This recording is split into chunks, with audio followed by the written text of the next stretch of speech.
తెలుసు నేను ఆర్థిక మంత్రిగా ఉన్నాడు 110 కులాలు 120 కులాలు ఉంటే అనేక కులాలకి పాపం ఇప్పటిదాకా వాళ్ళకు ఎమ్మెల్యేలు కాలేదు ఎంపీలు కాలేదు వాళ్ళు గుర్తించిన పాపన పోతలేరు వాళ్ళకు కుల సర్టిఫికేట్ లేవని చెప్పి నన్ను ఎవరు కోరలే నేనే ఒక 40 రోజుల పాటు 40 డేస్ యావత్ తెలంగాణ అన్ని కుల సంఘాల నాయకులతో భాజపా అసెంబ్లీలో మీటింగ్లు పెట్టి నేనే వాళ్ళకు భోజనాలు పెట్టి నేనే మీకు లీడర్ని మీ సమస్యల పరిష్కారం కోసం ఉన్న బిడ్డనని చెప్పిన నేను 40 రోజుల పాటు ఆ పని చేసిన 40 రోజుల పాటు అన్ని సమస్యలు తెలుసుకున్న తర్వాత నేను ఒక బీసీ కాంక్లేవ్ అని చెప్పి బీసీ పార్లమెంట్ సభ్యులను బీసీ శాసనసభ్యులను బీసీ శాసన మండలి సభ్యులను ఆనాడు మా స్పీకర్గా ఉన్న మస్వనాచారి గారిని ఆనాడు కౌన్సిల్ చైర్మన్ ఉన్నటువంటి స్వామి గౌడ్ గారిని మంత్రులందరితో ఒక మీటింగ్ పెట్టినా 3 రోజుల పాటు పెట్టాను నేను ఈ నోరు లేని వాళ్ళకు మనం దిక్కు కావాలి తెలంగాణ రాష్ట్ర ఏర్పాటు కేవలం భౌగోళికమైనది కాదు తెలంగాణ రాష్ట్ర ఏర్పాటు ఈ జాతులకు స్వేచ్ఛ కావాలి ఈ జాతులకి ఫలితం అందాలనేటువంటి సంకల్పంతో ఉన్నది కాబట్టి మనం వీళ్ళ కోసమే చేయాలని చెప్పి 3 రోజుల పాటు చర్చించాం మేము దాని ఫలితమే 250 రెసిడెన్షియల్ స్కూళ్ళు ఇవాళ బీసీ రెసిడెన్షియల్ స్కూల్ వచ్చినాయి దాని ఫలితమే ఇవాళ ఎస్సీ రెసిడెన్షియల్ స్కూల్ కూడా ఎక్కువ వచ్చినాయి దానికి ఫలితమే ఎస్టీ రెసిడెన్షియల్ స్కూల్ వచ్చినాయి దాని ఫలితమే 78 కులాలకు ఆత్మగౌరవ భవనాలు వచ్చినాయి ఇక్కడ వెలమ హాస్టల్ అంటూ ఉండే గౌడ హాస్టల్ ఉండే పద్మశాలి హాస్టల్ ఉండే కొన్ని పెద్ద కులాలకు మాత్రమే ఉండే అలాంటి వాళ్ళకు కూడా ఇక్కడ ఉండాలని చెప్పి పేదవాళ్ళకు ఉండాలని చెప్పి 78 కులాలకు ఆత్మగౌరవ భవనాలకి జాగలు ఇచ్చి ఇలా జీవోలు ఇచ్చినటువంటి దాంట్లో ఈటల రాజేంద్ర అంటూ గుర్తుపెట్టుకోండి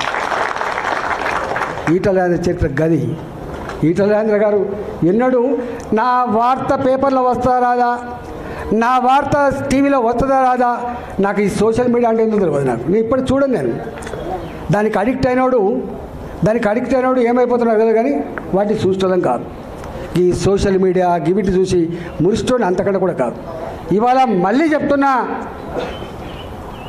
ఎప్పుడు కూడా ధీరుడు వెనుదిరిగాడు గుర్తుపెట్టుకో అది సందర్భం అయితే రియాక్ట్ అవుతాడు సందర్భం అయితే బయటకు వస్తాడు సందర్భం అయితే మాత్రమే మాట్లాడతాడు భరిస్తాం ఎక్కడ భరిస్తాం మీరెట్లయితే భరించలేక ఇక్కడికి వచ్చిండ్రో మీ అంతరాత్మని అర్థం చేసుకున్నా నేను మళ్ళీ చెప్తున్నా మీకు హుజురాబాద్ గడ్డ మీద రేపు ప్రతి ఊళ్ళో మన వార్డు మెంబర్ ఉంటాడు హుజురాబాద్ గడ్డ మీద నా సర్పంచ్ ఉంటాడు హుజురాబాద్లో ఎందుకంటే ఒక్కరోజుతో బంధం కాదు అది 25 ఏళ్ళ బంధం అది నన్ను నమ్ముకొని ఉన్నారు మీరు 2021లో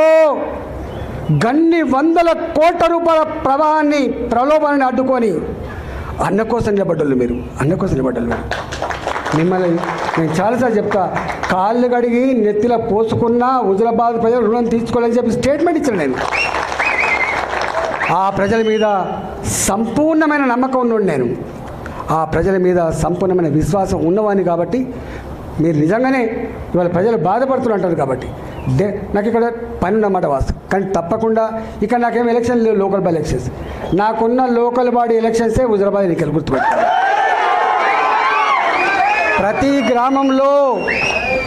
ప్రతి గ్రామంలో వార్డు మెంబర్ ఒకప్పుడు తెలియదు వీళ్ళకి చరిత్ర తెలియదు కూడా కాదు మీకు ఎన్నడూ ఒక ఎంపీపీ ఓడిపోలే ఎన్నడూ ఒక మున్సిపల్ చైర్మన్ మేము గెలవకుండా లేము 20 ఏళ్ళ చరిత్రలో కేవలం ఒక ఎమ్మెల్యే మాత్రమే కాదు అన్నిట్లో